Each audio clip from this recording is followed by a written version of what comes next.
बाढ़ में 3 गर्भवती बहुएं।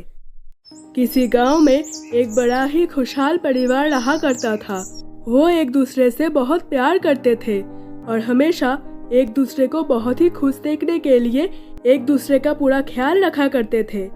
उस परिवार में 3 बहू सुनीता, मोना, पुष्पा और उनकी सास उषा और उनका ससुर अशोक रहा करते थे।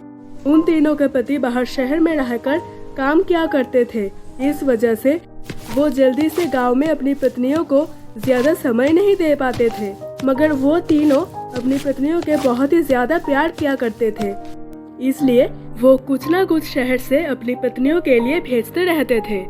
बहू सुनीता, जरा यहाँ पर आना। देखो तो शहर से तुम्हारे लिए तुम्हारे पति ने तुम्हारे लिए कुछ भेजा है। माँ जी, वो भी ना बस शहर से कुछ ना कुछ भेजते ही रहते हैं। मैं तो कितना मना करती हूँ, मगर मेरी एक भी नहीं सुनते हैं। मैं तो उन्हें समझा समझा कर थक गई हूँ। मैंने उनसे कहा था कि बहुत समय भी गया है, मैंने उन्हें देखा भी नहीं। एक बार मुझसे और आपसे और बाबूजी से मिलने के लिए आएगा तो अच्छा रहेगा। ऐसे हम सभी को मगर हमसे मिलने के बारे में उनका दिमाग में तो ख्याल तक भी नहीं आता है। ये भी नहीं देखते हैं कि कभी कभी गांव में आकर हम सभी के साथ समय बिताए तो हमें कितना अच्छा लगेगा। हाँ बहू, ये बात तो मैंने भी उसे कही थी कि जितना समय वो काम को दे रहा है उससे ज्यादा जरूरी बहू का ख्याल रखना जरूरी है। मगर उसने कहा कि मैं काम कर किसके लिए रहा हूँ, हम सभी के लिए ही तो कर रहा है, जिससे हम सभी अपनी सारी जरूरतें पूरी कर सके। माँ जी, अब भला मैं आपसे क्या ही कहूँ। मैंने तो अपने वाले से भी यही कहा था कि आप कभी कभी काम से छुट्टी लेकर हमको कहीं पर घूमने के लिए ले जाया करें, मगर उन्होंने कहा कि अगर मैं घूमने फिरने जाऊंगा तो तुम्हारे लिए पैसे कहाँ से लाऊंगा। पैसे कमाने हैं, शौक पूरे करने हैं तो काम तो करना ही पड़ेगा, और काम करने में मेहनत तो लगती है ना? हाँ दीदी, आपके वाले ही नहीं बल्कि मेरे वाले भी कुछ ऐसे ही है। मैंने उनसे कहा था कि आप घर पर आ जाए, बहुत समय हो गया है कि गांव में आकर माँ बाबूजी के साथ समय बिताए और उनसे पूछे कि उन्हें आपसे क्या चाहिए, आखिर उनकी ख्वाहिश क्या है। तो मुझसे कहा कि तुम माँ बाबूजी से पूछकर उन्हें उनकी जरूरत का सामान लेकर दे देना, कि मैं दूं या तुम, बात तो एक ही है। मैं क्या करूं बहू, मैं तो उन तीनों को समझा समझा कर थक गई हूँ कि हमसे मिलने आ जाए।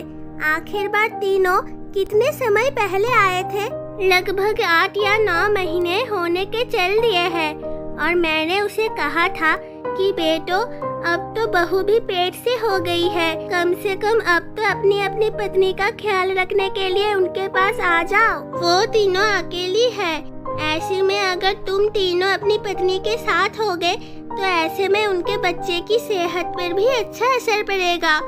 मगर उन्हें तो अपने काम से ही फुर्सत नहीं मिल रही है। कहने लगे कि माँ क्या करूँ, यहाँ पर तो काम ही इतना है कि हम तीनों चाहकर भी अभी घर नहीं आ सकते हैं।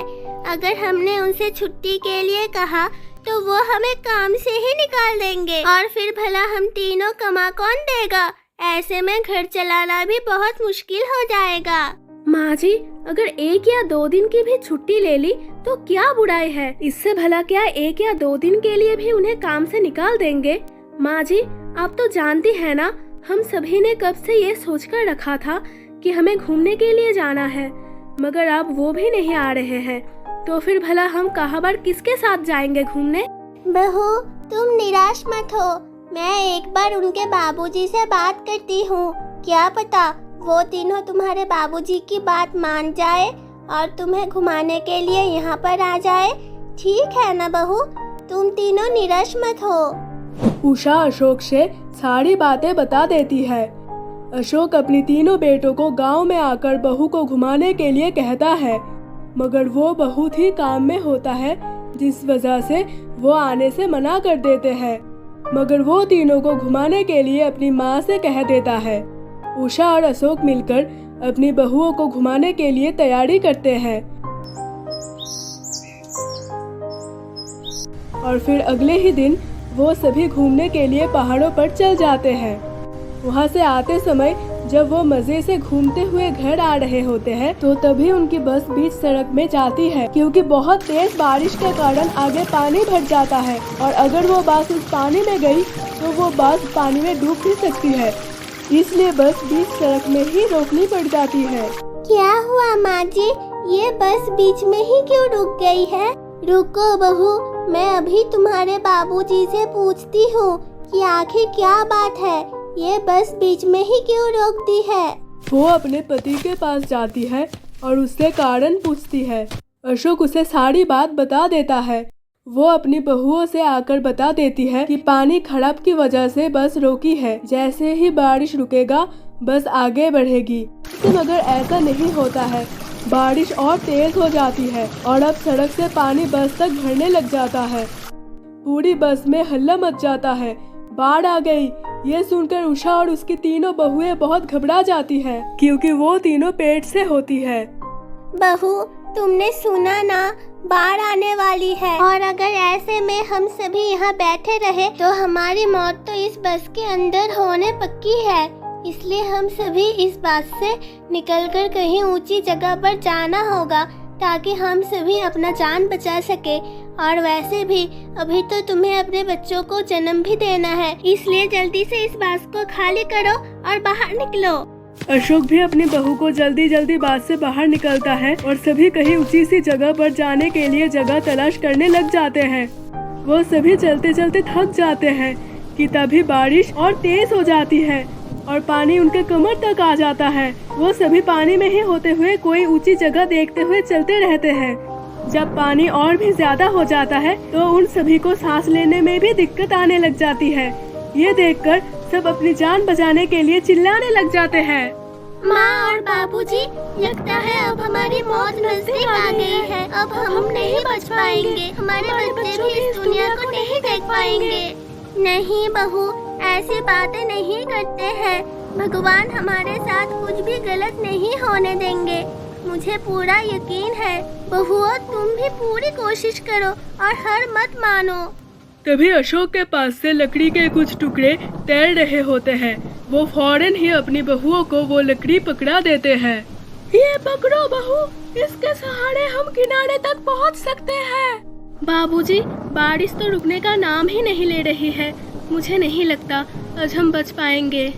बहुओं, हार मत मानना, अब सब कुछ तुम पर ही निर्भर करता है। तुमने हार मान ली तो तुम वैसे भी हार जाओगे। उन्हें पकड़कर वो किनारे पर आ जाती है। अशोक और उषा किसी न किसी तरह से जान बचाते हुए किनारे आ जाते हैं और फिर वो जल्दी ही एक ऊंची सी बिल्डिंग पर चले जाते हैं।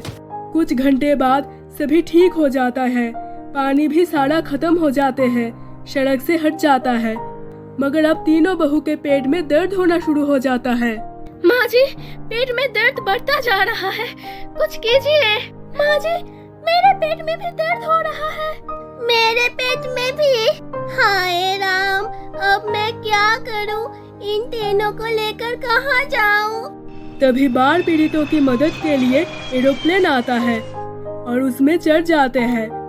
उसके बाद वो तीनों को लेकर अस्पताल में जाते हैं और वहाँ उन्हें नॉर्मल डिलीवरी हो जाती है। तीनों एक एक बेटे को जन्म देती है।